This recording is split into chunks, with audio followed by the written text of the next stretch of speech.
Hi friends, welcome to my 2024 journal and planner flip through. I have 4 planners here that I used pretty consistently. There was only one, the butterfly filofax, that I just recently added, but overall they're all pretty filled out already. So first we'll start with my bullet journal. I skipped the first page because of how awkward it is. Just a heads up, some of these pages I will be blurring for privacy reasons. You'll see that I also didn't fill out some of the spreads, and that's just because they either didn't work for me or I was too lazy to keep up with them. For my movie and TV show log, I ran out of space, so I ended up putting it in my butterfly filofax. And the Polaroids are one for each month. Moving on to the monthlies, I planned on putting a quote page to the left of the calendar, but it's just something that I don't typically do, and it just didn't work out. My monthlies consist of a calendar, goals, tasks, favorites, expenses, sleep tracker, and a monthly recap. This monthly recap, I collage all my favorite pictures of the month.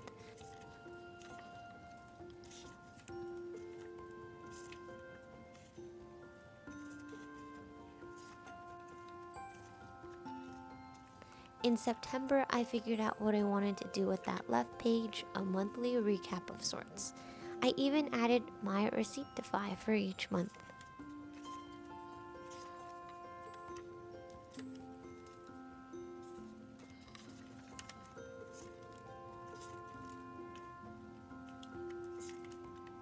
And I almost finished the Midori notebook, so that's pretty satisfying.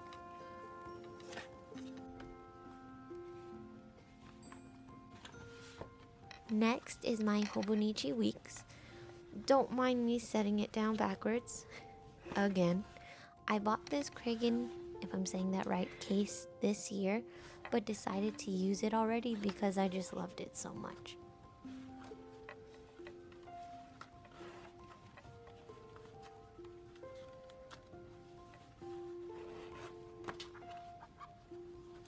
My weeks is my daily planner, and it holds my habit trackers, meals, my daily, weekly, and event tasks. Honestly, I barely even touch the yearly overview and monthlies in the front, although they are very useful if you can figure out something for them.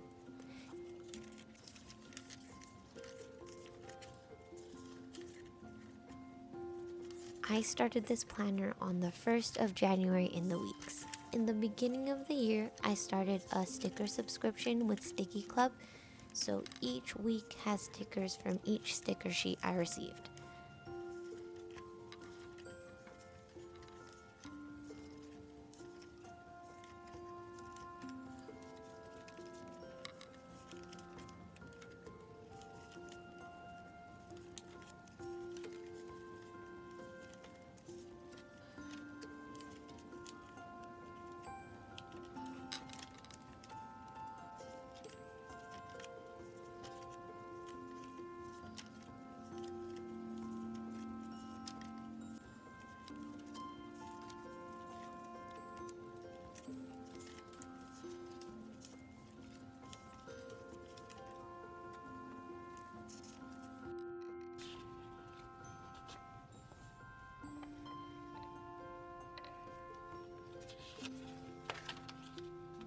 The monthly recaps that I prepared in the notes section ended up as a summarized version in my bullet journal.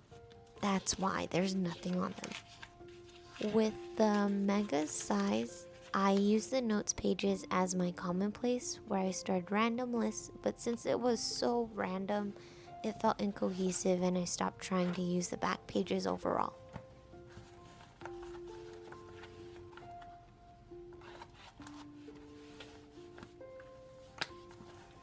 Now time for my Hobonichi A5 home. That became my daily journal. Again, I didn't end up using the first few spreads of the planner like the vertical and calendar monthlies. They just overwhelmed me to have to fill it out as well. I did attempt to fill out the vertical weeklies, but again, I lost motivation for them. And that's okay.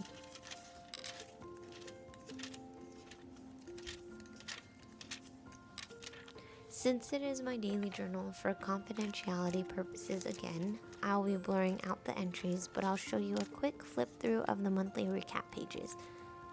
On these pages, I added the leftover pictures that I printed from that month that I didn't end up using on my bullet journal, and a couple stickers from each sticker sheet of the month from the Sticky Club.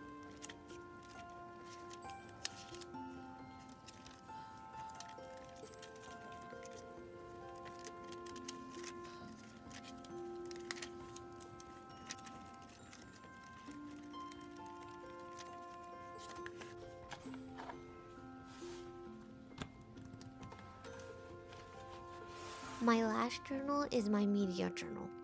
I've done one in the past in a bound book, but I thought a ring planner would be better this time around. I started this one around September, October, but I've been keeping track of all the media that I've watched since January. The inserts I used were from Megan Rhiannon, and I will be using them again this year. I have a little zip pocket for all my pictures to add once I have written the synopsis and my review. I start off with a log of all the movies and shows that I have watched, then have a page for each one of them.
And those are all the planners and journals that I have completed for the year of 2024.